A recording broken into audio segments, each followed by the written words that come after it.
A few hours before Kimi Antonelli won his third consecutive Grand Prix, he stopped by the Miami Mercedes Club to actually talk a little bit about how he's racing and his mentality. And one of the questions that he was asked about was the place for women in Formula One. And I wanted to share what he actually said since I had a chance to hear him speak. I think the sport has evolved a lot on that side as well. Also in our team, we have so many more female, that work within the team and are such a high role, and I think it's good that the sport is evolving on that side. I think also what Susie is doing with the F1 Academy is a really cool project to also to allow the female to get a bit in the spotlight during F1 weekends, and I think also the allowing them to get support from an F1 team is really cool. I think also we recently did a test in Silverstone with Dorian.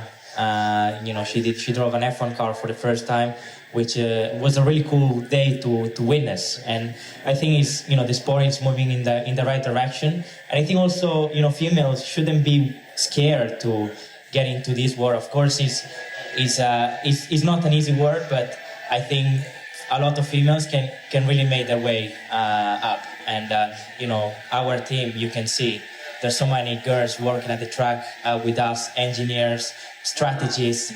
The head of strategy is a female for us, at the team. So I think, it's moving in the right direction, and hopefully it will go even further. Listening to Kimi talk, one of the things that really struck me was the fact that he highlighted not only drivers in these programs like F1 Academy, but also that we're highlighting women in important positions at the track that aren't just being behind the wheel. There are so many positions in Formula One, and if it's a sport that you're interested in working in, it's something that you should understand you don't have to be a driver to work in. And not only that, it was really full circle to not only see Kimi win the race a few hours later, but for a woman to be standing on the podium with him representing Mercedes. Amy Walker, the trackside operations engineer, stood there and received a trophy. And I think it's really important to remember that we're not only fighting for representation for young women in the sport in terms of being drivers, and we're not just trying to build a pipeline for them there. Like Kimi said, at Mercedes, there are so many women that are in important positions that are really high level. And I think it's important as we try to build this pipeline and change what this sport looks like in terms of demographics, to continue to highlight those women that are in those positions by having them on the podium like Mercedes did, and to have drivers and men in the sport talk about how important it is to see women in those positions and how great of a job that they do. Overall, I just thought it was really cool that a few hours before Kimi won this race, he talked about how a lot of his success has to do with women that are working for the team. And to then see one of those women who helped him win that race stand on the podium and represent that win as much as the rest of the team.